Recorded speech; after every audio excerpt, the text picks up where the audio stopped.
It's another John Wick movie, so you know what that means. Yeah, that's more like it. Hey, movie fans. So I just got back from seeing John Wick Chapter 4, the fourth installment in the beloved action franchise that honestly came out of nowhere, was outstanding, and has only grown both in popularity and in quality with each passing movie, at least to me. Now we get to the fourth one, and this was coming in with a lot of high praise. People were saying, it's outstanding, it's amazing, it's the best in the franchise. Not only that, but it's one of the best action movies in years. How did I walk out of it? Echoing those exact same words and more than a little bit breathless, because wow, wow, wow, wow, wow. John Wick Chapter 4 truly is something special. It's not perfect, but good grief if it's not a masterpiece of its genre. Everything is done so well. So let's break it all down. The pros, the very, very few uber nitpicky negatives that I may have about this movie, and then we'll round it out with some more positives.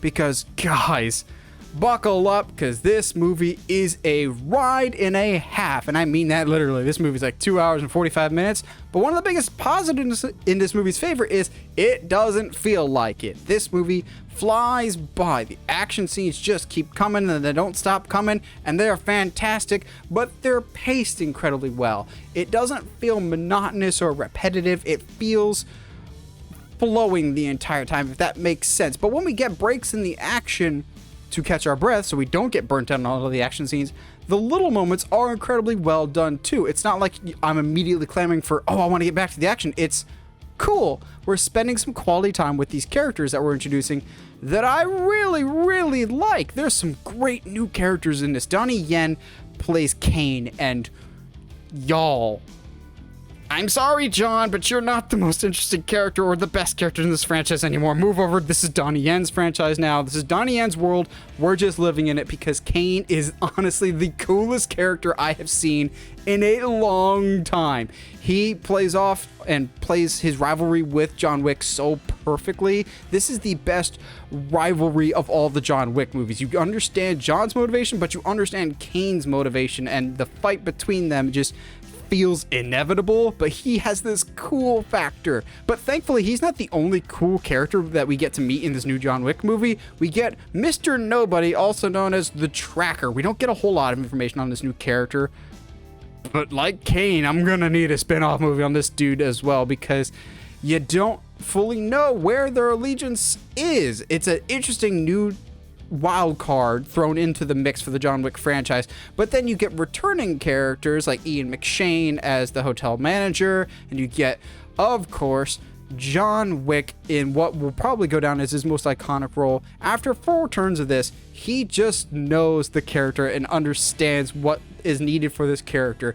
He doesn't emote too much, but that's not necessarily needed. This character is that awesome, stoic, last stand type character. That's why I said Donnie Yen's character is much more interesting, because there's much more facets to that character. John Wick is still great, but he's very much just the unshakable force, whereas Donnie Yen, he's an onion, he's an ogre, he's got layers to him. It makes their rivalry that much more interesting. But after 4 movies, I'm still just as invested in John Wick as I was in the first movie. Now, I think Keanu is just so good in this role. I think there's moments, a little bit of brevity in this. Not so much out and out humor, but little action beats that are introduced in this that have a bit of a comedic tone to them, a la a Jackie Chan type, if you will. Just little moments here and there that I'm going, that was a nice touch. That was a fun piece of levity that we threw into this. And I don't know if that was a Chad Stahelski thing, the director, who absolutely knocked it out of the park, or if that's a Keanu Reeves thing. Keanu just feels so comfortable in this role, and I would love to see more movies going forward. The story takes interesting directions. It doesn't end the way I was expecting it to, but I think that's a good thing. I'm looking forward to more movies and seeing kind of the directions that they go with things. But if I have to narrow down some negatives, I don't have very many. I'll be perfectly honest. So these are going to be uber nitpicky, just because I think there needs to be some form of checks and balances. I said it's 2 hours and 45 minutes. For the most part, it never really feels like that. It feels like the action scenes are well paced out. The character moments are done incredibly well. There are 1 or 2 action scenes, though, that I feel like they go on just a tad too long. Like there's a sequence or two that's just a little too long or repetitive, but that's not the norm for most of the movie. There's just a couple scenes that I would have snipped a little sooner. It just wasn't as intriguing or interesting. And the other, like, this is the most nitpicky of nitpicky, if I really had to do anything, Bill Skarsgard is an incredible villain in this movie. He's a fantastic force of nature. He's just that dude that you just want to punch in the mouth for being just a smug dude. We'll go with that. Smug dude. You just want to punch him in the face.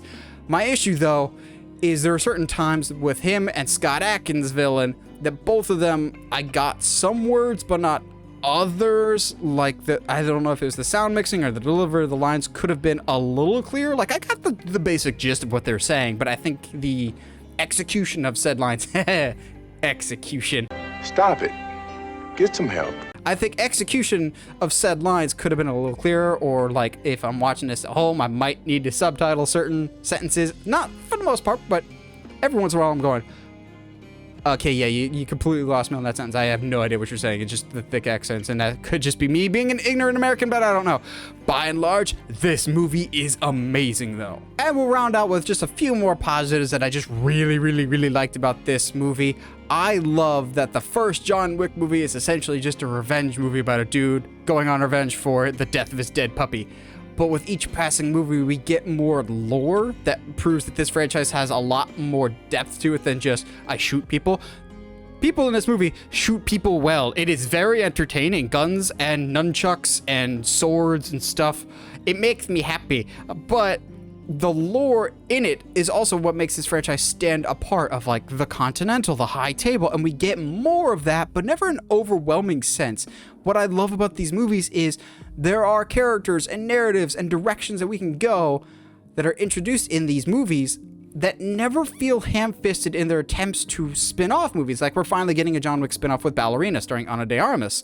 But I've never felt watching John Wick movies that they're implementing elements just to spin them off into their own movies. They always felt natural, and we get more of that here. There's characters like the Tracker, like Kane, that I want to see in other things, but they're still there to help propel John's story. It's all about John's story at the end of the day. It just happens that there's great other factors in this grand epic video game-esque movie that combine to make a really, really fun narrative. The other thing that I also really, really like about all the John Wick movies, but it is no exception for the fourth one here, is all the John Wick movies have incredible cinematography. Like the camera work, there's so many times in this that I'm just going, okay, that's a wallpaper. That's a wallpaper. Ooh, that's gorgeous lighting. That's so pretty.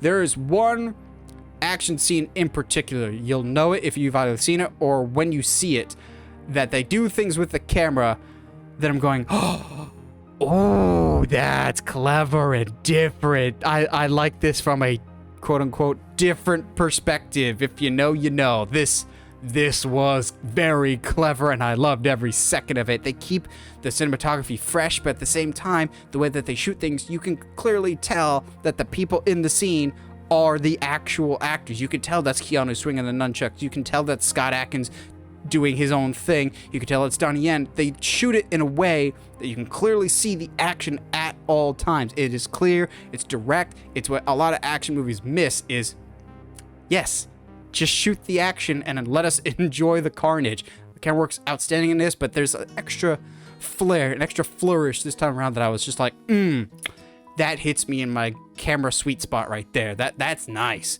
And then lastly, I love the music for all the John Wick movies, especially John Wick Chapter 3 Parabellum, but there are certain themes and motifs in the John Wick franchise that continue on in this one, and the music is just excellent. They make some great musical choices of just like, oh yeah, I can understand why some people seem to think this is like a video game movie. It feels kind of like Doom or Doom Eternal of just like, yeah, hit the hard rock music and let's get stuff done. It's invigorating, it's fun, but at the same time you're going, yes, I understand what the mission is. Let's get it done with characters that I'm invested in, a narrative that I'm invested in, and a fantastic soundtrack. Can go a long way in establishing that. Overall, John Wick Chapter 4 is easily the best in the entire franchise and one of the best action movies I've seen in many a years. I cannot wait to go back and watch this in theaters again and again. This hits you in the gut. It puts its foot to the gas the entire time. It is so much fun. Well, what'd you guys think? Have you seen John Wick Chapter 4? If you have, what'd you think? If you haven't already, are you planning on seeing this, or is this not your type of thing? Either way, let me know down in the comments below. It's like hearing from you guys. And as always, if you like what you see and you want to see more, subscribe to the channel, or check out the Uncharted Media Podcast, wherever you get your podcasts. And as always, stay sharp, movie guys and gals.